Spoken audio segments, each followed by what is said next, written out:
Hello नमस्कार दोस्तों, मेरा नाम है किशन। देसी आर के रिएक्शन में स्वागत। वीडियो दिखाते हैं जो कि नया पवन सिंह अपने पवन स्टार पवन सिंह का वीडियो रिलीज हुआ है। शुरू और स्टार्ट।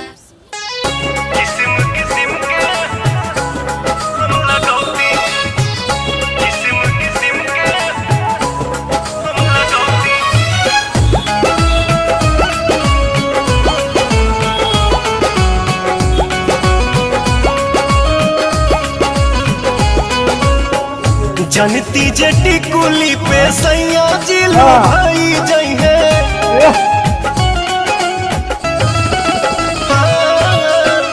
जनती जटी कुली पे सैया जिलो भाई जई है। जनती जटी कुली पे सैया जिलो भाई जई है। किस्म किस्म के हम लगौती छोटकी नदी रे।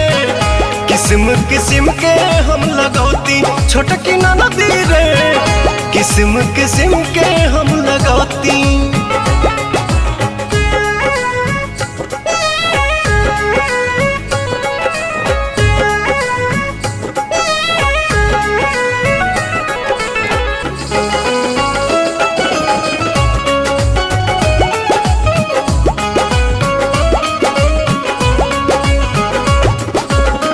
करीती बलम वाला हम सोरा हो सिंगार हो। गरवा में डलती अपना सोनमा के हार हो। क्या बात। आहा करीती बलम वाला हम सोरा हो सिंगार हो।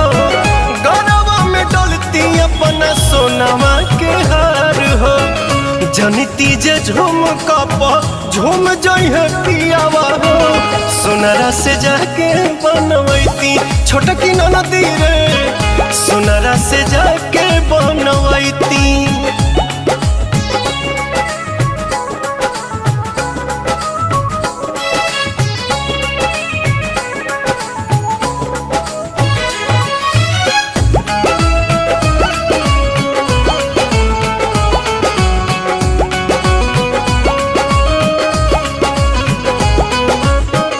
खन खन चूड़ी कंगना हाथे खन कईती। पवन बलमुआ जी के पलंग पहरी जाईती।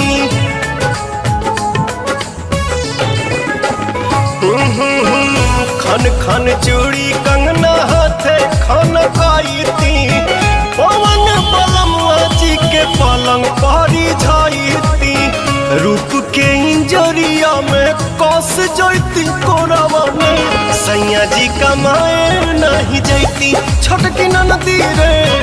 मस्ती बिहारे में उठाईती। बहुत सुपर हिट सॉन्ग दोस्तों।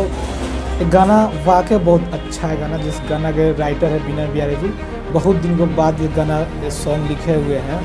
और पवन सिंह जी जब विदेश में थे तब ये गाना को रिकॉर्ड करके किए थे दोस्तों। इसमें डांस बहुत अच्छा है। वीडियो के कोरियोग्राफर जो भी किए हैं बहुत अच्छा ढंग से किए हैं। सेटिंग बहुत अच्छा से किया गया है। और इसका प्लेस जो जहाँ की शूटिंग किया गया है वहाँ का भी सीन बहुत बेजोड़ है। तो बहुत अच्छा ढंग से किया गया है इस सॉन्ग को।